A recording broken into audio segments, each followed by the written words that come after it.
अगर आप दिन के वक्त ये वीडियो देख रहे हैं तो ध्यान रखिए, जब आपके प्रधानमंत्री नरेंद्र मोदी मुल्क के इकबाल को बुलंद करने के लिए काम कर रहे हैं, उनका एक भाई दिल्ली से 1000 किलोमीटर दूर एक पेट्रोल पंप में लोगों की गाड़ियों में ईंधन भर रहा है। उनका एक भाई ठेला निकालकर पतंगे बेच रहा है। उनका एक भाई कबाड़ी का काम कर रहा है। उनके दो बुजुर्ग भाई वृद्धाश्रम या अपने निम्न मध्यवर्गीय इलाकों वाले घरों में रहकर रोजमर्रा के काम कर रहे हैं। उनका एक भाई पशुओं के बाड़े में हेल्पर का काम कर रहा है। कितना अजीब लगता है ना, इतना बड़ा मुल्क, उस मुल्क की सियासत, उस सियासत का सिरमौर और उसके परिवार के लोग इतना सामान्य जीवन जी रहे हैं। इसमें ताज्जुब की बात नहीं है और दोष हम भारतवासियों का भी नहीं है। दरअसल मोदी के पहले जितने भी प्रधानमंत्री हुए, उनके परिवार के लोगों ने सियासत के जरिए सुख सुविधाओं के तमाम इंतजाम जुटाए और हमें इसकी आदत पड़ गई और हम उनको राज परिवार की तरह ट्रीट करने लगे। इस पूरी लिस्ट में एकमात्र अपवाद मोदी के ठीक पहले 10 बरस तक देश के प्रधानमंत्री रहे डॉक्टर मनमोहन सिंह हैं, जिनकी दोनों बेटियां सत्ता की चकाचौंध से दूर रहीं और बतौर शिक्षक अपने पेशे के प्रति पूरी ईमानदारी के साथ वफा निभाते हुए काम कर रही हैं। लेकिन बाकी प्रधानमंत्रियों के परिवारों का क्या, और शुरुआत कहां से की जाए? समाजवाद के लाडले देश के पहले प्रधानमंत्री, गांधी की आंखों के नूर जवाहरलाल नेहरू। क्या सोचना था नेहरू का परिवार के प्रति? एक वाकया सुनाता हूं। साल 1959 कांग्रेस के तमाम बुजुर्ग बैठे थे। वजह कांग्रेस वर्किंग कमेटी की मीटिंग। जल्द ही नेहरू का कार्यकाल बतौर कांग्रेस अध्यक्ष पूरा होने वाला था। नए नाम सामने आ रहे थे। अब वो कौन सा अनुभवी नेता होगा जो कांग्रेस की कमान को हाथों में लेकर आगे बढ़ेगा? एक नाम इंदिरा गांधी का आया। नेहरू के एक चापलूस ने इस नाम का जिक्र किया। इस पर नेहरू के साथी और यूपी के वरिष्ठ मंत्री गोविंद वल्लभ पंत बिफर गए। बोले नहीं नहीं, इंदु इस काम के लिए अभी तैयार नहीं है। और अब नाराजगी की बारी नेहरू की थी, जो पंत पर नाराज होते हुए बोले, इंदु हम सबसे कहीं ज्यादा ताकतवर है। ये एक बाप का बयान नहीं था, ये एक ताकतवर राजनेता की प्रस्तावना थी। उसने जमीन पर कुदाल मारकर वंश का बीज बो दिया था, जिससे उगे दरख्त की शाखें अब तक कांग्रेस को अपने घेरे में लिए हुए हैं। अब ये आप पर निर्भर करता है कि आप ये तय करें कि वो दरख्त कितना खोखला हो चुका है। सच्चाई अगर तथ्य में बयान करनी हो तो इतनी है कि नेहरू की चौथी पीढ़ी के नुमाइंदे राहुल गांधी कांग्रेस की सदारत की तैयारी कर रहे हैं। हर तरफ से नारे लगते हैं, राहुल गांधी लाओ, देश बचाओ, कांग्रेस बचाओ। और ज्यादा वक्त नहीं है जब इसी देश की गलियों में आपको रेहान गांधी लाओ, देश बचाओ के नारे मिलेंगे। रेहान गांधी प्रियंका गांधी के बेटे, प्रियंका गांधी जिनका लगातार जिक्र हो रहा है यूपी के चुनाव के लिए। पर गांधी परिवार के किस्से तो इस मुल्क ने बहुत सुने हैं। बाकी प्रधानमंत्रियों का भी हालचाल ले लेते हैं। नेहरू के बाद प्रधानमंत्री बने लाल बहादुर शास्त्री अपनी सादगी के लिए विख्यात। उनके दो बेटे सियासत में आए, अनिल और सुनील। एक कांग्रेस के साथ रहे, ज्यादातर चुनाव हारे। दूसरे जनता पार्टी और जनता दल के खेमे में रहे, चुनाव जीते भी और हारे भी, मंत्री भी बने। और अब शास्त्री परिवार की तीसरी पीढ़ी के नुमाइंदे आदर्श शास्त्री अरविंद केजरीवाल की टीम का हिस्सा हैं, द्वारका से विधायक हैं। तीसरी प्रधानमंत्री इंदिरा गांधी, जिनके बारे में आप सबको पता है। इंदिरा गांधी का जब कांग्रेस के संगठन से झगड़ा हुआ तो इलेक्शन कमीशन ने उनको नया सिंबल दिया, गाय और बछड़े का।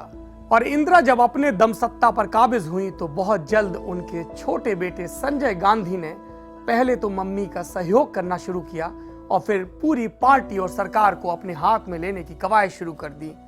इंदिरा के विरोधी कहा करते थे, ये जो आपको कांग्रेस का गैया बछड़ा नजर आ रहा है, ये दरअसल इंदिरा और उनका छोटा बेटा है। फिर इमरजेंसी का दौर आया और उसके बाद जनता पार्टी की सरकार। प्रधानमंत्री बने मोरारजी देसाई। मोरारजी देसाई और उनका परिवार सत्ता के लिए कितना व्याकुल था, इसका एक उदाहरण कुलदीप नैयर, वरिष्ठ पत्रकार हैं, जो उन्होंने अपनी किताब में दिया है।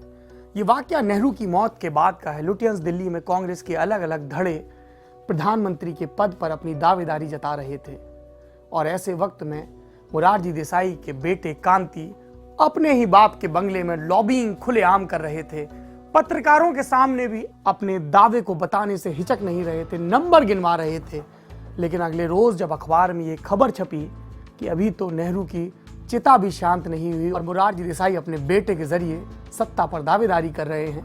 पासा पलट गया और बयार शास्त्री के पक्ष में बहने लगी। मोरारजी देसाई के बाद प्रधानमंत्री बने चौधरी चरण सिंह। चौधरी चरण सिंह कुछ ही महीने प्रधानमंत्री रहे, लेकिन किसानों की राजनीति तो वो अरसे से कर रहे थे और इस राजनीति में उनको दिशा दिखाई थी लोहिया ने, जो वंशवाद के मुखर विरोधी थे। लेकिन देखिए राजनीति की विडंबना, जब चौधरी साहब का सूरज अस्ताचल की तरफ बढ़ा तो उन्होंने पार्टी संभालने के लिए अपने बेटे चौधरी अजीत सिंह को बुला लिया। ये बात और है कि अजीत सिंह, परदेश से पढ़कर लौटे अजीत सिंह, सियासत की बारीकियों को उतना नहीं समझते थे और मुलायम सिंह यादव, जिनके परिवार के विखंडनवाद की नई नई थ्योरियों से आप रोजाना दो चार हो रहे हैं, उन्होंने अजीत सिंह के पांवों के नीचे से सत्ता का गलीचा खिसकाने में देर नहीं लगाई। अजीत सिंह के बाद अब उनके बेटे चौधरी जयंत, जो इस वक्त राष्ट्रीय लोकदल यानी कि अजीत सिंह की पार्टी से यूपी में सीएम के कैंडिडेट भी हैं। और उसके बाद देश को फिर से इंदिरा और राजीव मिले। राजीव के बाद बारी आई राजा मांडा यानी विश्वनाथ प्रताप सिंह की। विश्वनाथ प्रताप सिंह उस दौर में भ्रष्टाचार के विरोध के प्रतीक बन गए थे। राजनीति में जो जड़ता छा गई थी उसके विरोध के प्रतीक बन गए थे। लेकिन राजा मांडा के साहबजादे अजय प्रताप सिंह भी सियासत में आए। 2009 तक जन मोर्चा के अध्यक्ष रहे और उसके बाद अपनी पार्टी का कांग्रेस में विलय करके सत्ता के गलियारों में नए सिरे से आमद दर्ज करवाने लगे। फिर बारी आई चंद्रशेखर की, बलिया के बाबू साहब। 2007 तक तो चंद्रशेखर खुद सांसद रहे और जब उनकी मौत हुई तो उनके बेटे नीरज शेखर को सपा ने उनकी बलिया सीट से चुनाव लड़वाया। साल 2014 में जब नीरज शेखर बलिया से सांसदी हार गए तो नेताजी ने उनको राज्यसभा भेज दिया। चंद्रशेखर के परिवार के दूसरे कई सदस्य भी सियासत में हैं, कोई एमएलसी है तो कोई किसी निगम का चेयरमैन है। फिर आए पीवी नरसिम्हा राव, जिनके बेटे राजेश सांसद भी रहे और विधायक भी। नरसिम्हा राव के बाद बारी आई देवेगौड़ा की, जिनके बेटे कुमारस्वामी ने कर्नाटक में सरकार भी चलाई और दल को भी संभाल रहे हैं। उनके बाद प्रधानमंत्री बने इंद्र कुमार गुजराल, जिनके बेटे नरेश गुजराल अकाली दल से राज्यसभा के सांसद हैं। फिर बारी आई अटल बिहारी वाजपेयी की, जिनके एक भांजे मध्य प्रदेश में काबीना मंत्री रहे अनूप मिश्र और भतीजी करुणा शुक्ला छत्तीसगढ़ से बीजेपी की सांसद रहीं। ये बात और है कि साल 2014 के चुनाव के ठीक पहले उन्होंने नाराजगी जताते हुए पार्टी छोड़ दी। अटल बिहारी वाजपेयी का जिक्र आया तो ये भी बताते चलें कि वाजपेयी का दत्तक परिवार जो उनके साथ रहता था, उनकी बेटी नमिता और उसके पति रंजन भट्टाचार्य, उनका सत्ता के गलियारों में काफी दखल माना जाता था। उस वक्त के राजनीतिक पत्रकार रंजन भट्टाचार्य की ताकत के तमाम किस्से बयां करते हैं। वाजपेयी के बाद बारी आई मनमोहन सिंह की, जिनके बारे में मैंने पहले ही बताया कि उनकी 2 बेटियां हैं और दोनों ही पेशे से शिक्षक हैं और राजनीति के प्रति कोई रुझान नहीं दिखाती हैं। मगर आज तो बात नरेंद्र मोदी के परिवार की होगी। वो परिवार जो आम आदमी का जीवन जी रहा है और इस परिवार के लोग क्या कर रहे हैं, क्या सोचना है उनका नरेंद्र मोदी के बारे में। क्या उनका मन नहीं करता है कि वो देश के सबसे ताकतवर शख्स के घर में आकर रहें और सत्ता की तमाम सहूलियतों का मजा लूटें। आपको बताते हैं नरेंद्र मोदी का परिवार क्या करता है और क्या कहता है। नरेंद्र मोदी के सबसे बड़े भाई सोमा भाई मोदी उम्र 75 साल वड़नगर के वृद्धाश्रम में रहते हैं और मोदी के बारे में क्या सोचते हैं इसकी वानगी एक वाकये से पता चलती है। पुणे में वृद्धाश्रम से जुड़ा एक कार्यक्रम था, वहां पर सोमा भाई भी मौजूद थे। मंच पर उपस्थित संचालक ने जनता के सामने ऐलान कर दिया, सोमा भाई हमारे प्रधानमंत्री के बड़े भाई हैं। सोमा भाई अचकचा गए। सोमा भाई मंच पर जाकर बोले, मेरे और नरेंद्र मोदी के बीच एक पर्दा है जिसे आप नहीं देख सकते लेकिन मैं देख सकता हूं। नरेंद्र मेरा छोटा भाई है लेकिन प्रधानमंत्री नरेंद्र मोदी से मेरा कोई वास्ता नहीं है। प्रधानमंत्री नरेंद्र मोदी के लिए मैं देश के 123 करोड़ नागरिकों में से एक हूं और कुछ भी नहीं। नरेंद्र मोदी के दूसरे भाई पंकज, जिनके साथ उनकी मां हीराबेन रहती हैं, उनकी मोदी से मुलाकात होती रहती है क्योंकि प्रधानमंत्री अक्सर अपनी मां से मिलने जाया करते हैं।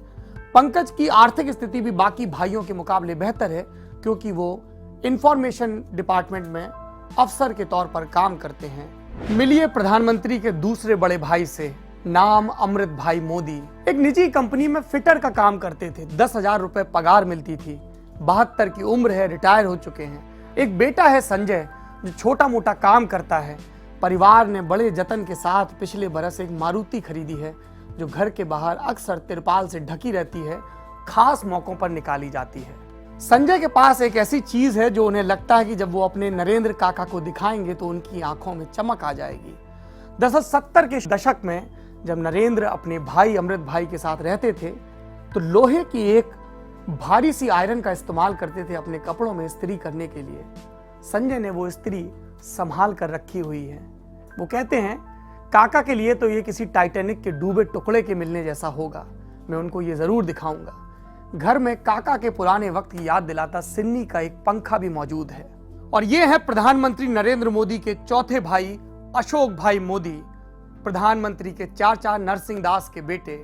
अशोक भाई वड़नगर के घी काटा इलाके में एक ठेला लगाते थे कुछ बरस पहले तक, जिस पर रखकर पतंगे, पटाखे और कुछ खाने पीने का सामान बेचते थे। 1-2 साल पहले उन्होंने 8 बाई 4 फुट की एक दुकान किराए पर ली है और उसी के सहारे अपनी रोजी रोटी गुजार रहे हैं। अशोक भाई और उनकी पत्नी वीणा एक जैन कारोबारी के सप्ताह के अंत में गरीबों के लिए चलाए जाने वाले भोजन लंगर कार्यक्रम का भी हिस्सा हैं। यहाँ पर अशोक भाई कढ़ी और खिचड़ी बनाते हैं और वीणा बर्तन मांजती हैं। इससे भी उनको कुछ अतिरिक्त आमदनी हो जाती है। ये पति पत्नी 3 छोटे छोटे कमरों के एक मकान में रहते हैं। नरेंद्र मोदी के एक और भाई भरत भाई मोदी, जो वड़नगर से 80 किलोमीटर दूर लालवाड़ा गांव में एक पेट्रोल पंप पर अटेंडेंट का काम करते हैं। 6,000 रुपए महीने की तनख्वाह है। तनख्वाह कम है, इसलिए 10 दिन में एक बार घर जा पाते हैं। और घर में उनकी पत्नी रमीला बेन है, जो घर से ही किराने का सामान बेचती हैं और 2-4 हजार रुपए महीने के जुटा लेती हैं। और इन दोनों का भाई चंद्रकांत, जो अहमदाबाद के एक पशुगृह में हेल्पर का काम करता है। नरेंद्र मोदी के एक और चचेरे भाई हैं अरविंद भाई मोदी, जो वड़नगर और उसके आसपास के इलाकों में कबाड़ी का काम करते हैं। 3 पत्थर खरीदते हैं घर घर जाकर और फिर बस में लाद कर बड़े कारोबारियों को बेचते हैं। उनकी पत्नी रजनी भी हैं, जो इसी तरह के छोटे मोटे काम कर कर पति को गृहस्थी चलाने में मदद करती हैं। इन दोनों के कोई बच्चा भी नहीं है। और अब बात नरेंद्र मोदी के उस भाई की जो अपने भाई के बाद सबसे ज्यादा खबरों में रहता है। नरेंद्र मोदी के सबसे छोटे भाई प्रहलाद मोदी, जो गल्ले की एक दुकान चलाते हैं और इससे जुड़ी एक यूनियन के प्रदेश अध्यक्ष हैं और इस पद के नाते कई बार गुजरात की मोदी सरकार के खिलाफ प्रदर्शन भी कर चुके हैं। दरअसल प्रहलाद भाई का यह मानना है कि राज्य सरकार की नीतियां गल्ले के छोटे कारोबारियों के लिए मुफीद नहीं है और इसलिए कई बार उन्होंने सार्वजनिक रूप से अपने विरोध का ऐलान किया। खुद प्रधानमंत्री नरेंद्र मोदी इस बारे में क्या सोचते हैं? इंडिया टुडे के पत्रकार उदय माहुरकर को दिए इंटरव्यू में नरेंद्र मोदी ने कहा, इस बात का श्रेय मेरे भाइयों और भतीजों को जाता है, जिन्होंने मुझ पर कभी भी दबाव नहीं बनाया किसी भी तरह का। शायद ये हमारे और उनके अंदर आरएसएस ने जो घुट्टी पिलाई है उसका असर है, जहां पर पद देश की सेवा के लिए है, परिवार की समृद्धि के लिए नहीं। नरेंद्र मोदी के आलोचक ये बात कह सकते हैं कि प्रधानमंत्री का परिवार, बृहत्तर परिवार, भले ही गरीबी में जी रहा हो, लेकिन वो खुद लाखों का सूट बूट पहनते हैं। वो राहुल गांधी की तरह नरेंद्र मोदी की सरकार को सूट बूट की सरकार भी कह सकते हैं, लेकिन सूट के तंज के अलावा विरोधियों के पास नरेंद्र मोदी के परिवार के खिलाफ कहने के लिए कुछ भी नहीं है। सियासत यूं भी होती है जब एक व्यक्ति लुटियंस दिल्ली में आकर देश का हुक्मरान बन जाए और बाकी लोग अपने दैनंदिन काम करते रहें, न कि जमीनों पर कब्जा करें, पद प्रतिष्ठा का लाभ उठाएं, कॉरपोरेट घरानों के साथ बड़े बड़े सौदे करवाने में हिस्सेदारी निभाएं। thelalantop.com पर सियासत के एक और नए किस्से के साथ हम फिर हाजिर होंगे। शुक्रिया।